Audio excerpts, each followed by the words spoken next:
Hey grillers, Brad here from BB Grill Shack. Today I'm going to be showing you guys my SCA steak recipe, so stick around for those tips and tricks.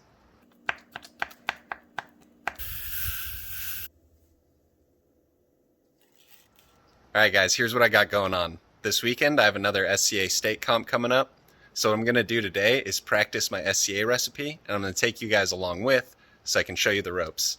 Basically what SCA is it stands for the Steak Cook-Off Association, and it's a national competition mostly about cooking steaks, ribeye steaks specifically.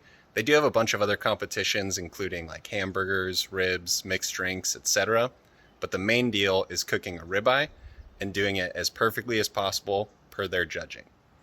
Alright guys, so the first step in my recipe is to trim and mechanically tenderize the steaks. So we're going to trim them up, we're going to tenderize them with the fork, and then we're going to move on to marinating. Mechanical tenderizing is basically just breaking down the connective tissues with a mechanical device. So I'm using a fork. They make tools for this, and I don't have one. So if you guys know of a good one, leave it in the comments. Next, we need to trim the basic shape of the steak. And for SCA comps, what I've seen and what everybody seems to do is to make an oval out of it. So basically just use your fingers to make a shape, set out a shape that you want to cut out, and then cut that outline.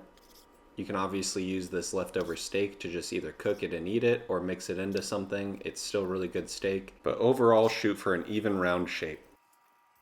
Alright, for the marinating step, I'm using an au jus based marinade. So I'm going to mix up some au jus. I'm going to add some mustard, a little horseradish, and some Worcestershire sauce.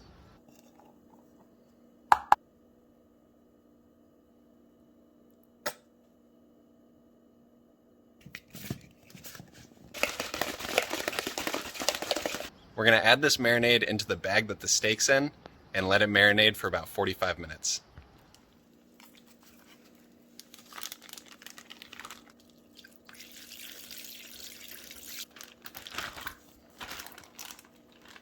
Alright guys, the steak is done marinating, so I'm going to go ahead and tie it up, and then I'm going to rub it and let it sit for another 15 or so minutes to absorb the rub.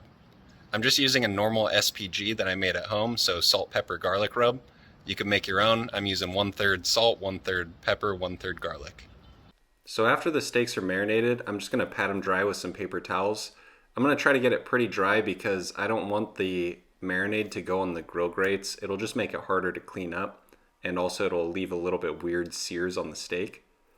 I'm also going to use this twine. It's butcher's twine, and I'm going to tie the steak up so that it doesn't lose its shape while I'm cooking it and it doesn't kind of fall apart because it's going to be pretty tender. After I've tied it, I'm going to go around the edges and just clean them up with some scissors. I want this steak to look really first class because it's for a competition, so I don't want any little straggling pieces of my steak when it's done, so I'm going to just trim them up nicely with some scissors. Take your time to do this. So because we tied the string around the steak, it's going to want to expand and bulge up and disc out. So to prevent that a little bit, I'm going to add some skewers to hold the two muscles together so that they don't separate and to prevent bowing a little bit. Now I'm just going to add a little bit of my SPG rub, and I'm going to let this sit for about 15 minutes to let the salt soak in.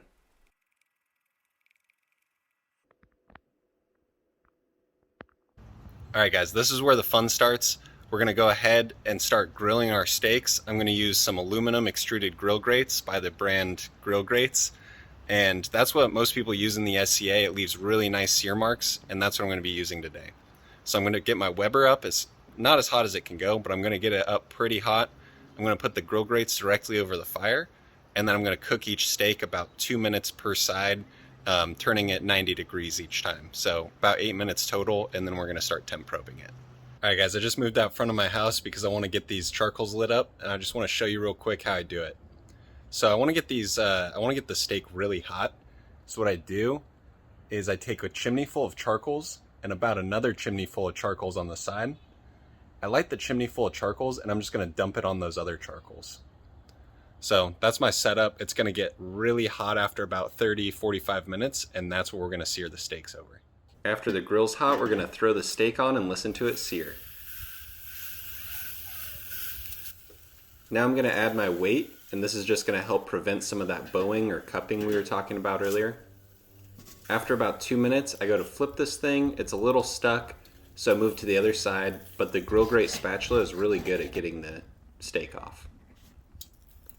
Between each flip, it's really good to clean your grate and also re-oil it. And then I'm just gonna continue to scrape, oil, and flip until all of the sear marks are done on the steak. After about the second flip, I like to start adding butter.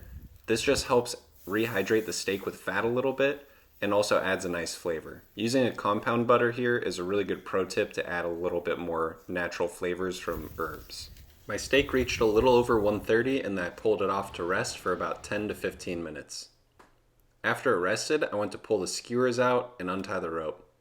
The skewers were actually kind of hard to get out, so I would highly recommend using metal skewers if you have them available, because these ones burnt and they were kind of hard to get out. If you end up leaving a piece of skewer or the rope on the steak when you turn it in, you're going to be DQ'd from the competition, so you want to make sure you get all of the skewer and all of the twine off. It's also not very safe to serve somebody a steak with this in there, so 100% make sure you get it all off. Finally, let's cut into this beauty and see how we did. The sear marks look really good. They're a little bit darker than normal maybe, and it's a little bit overdone, which I kind of expected from the temperature gauge. So I brought it up to, it's probably like around 135, and normally I think people pull this off around 127 to 130 to get it to the right temperature. Before we finish this off, you know I have to give you a taste test. So I got my little steak bites right here. And try this one, it looks good.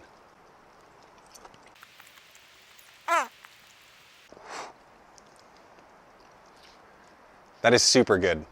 I don't think it's quite award-winning, but the only reason I say that is because I think I overcooked it a little bit. The flavor is there. The flavor is really good. The fat is rendered out nicely. It's just a little bit overcooked. But that is a damn good steak, and if you guys do SCA, this wouldn't be a bad place to start with your recipe. If you guys are interested in doing like steak cook-offs, look it up. Go to steakcookoffs.com. Look for a steak cook-off in your area. You could use my recipe if you want. I don't mind.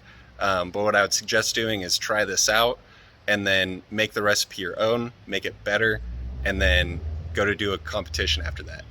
Thanks for sticking around, you guys. Check out my Steak Showdown series if you haven't seen it. I test different rubs and tenderizers and other things. It's been growing. There's not a ton of videos there yet, but it's still growing. So go and check it out.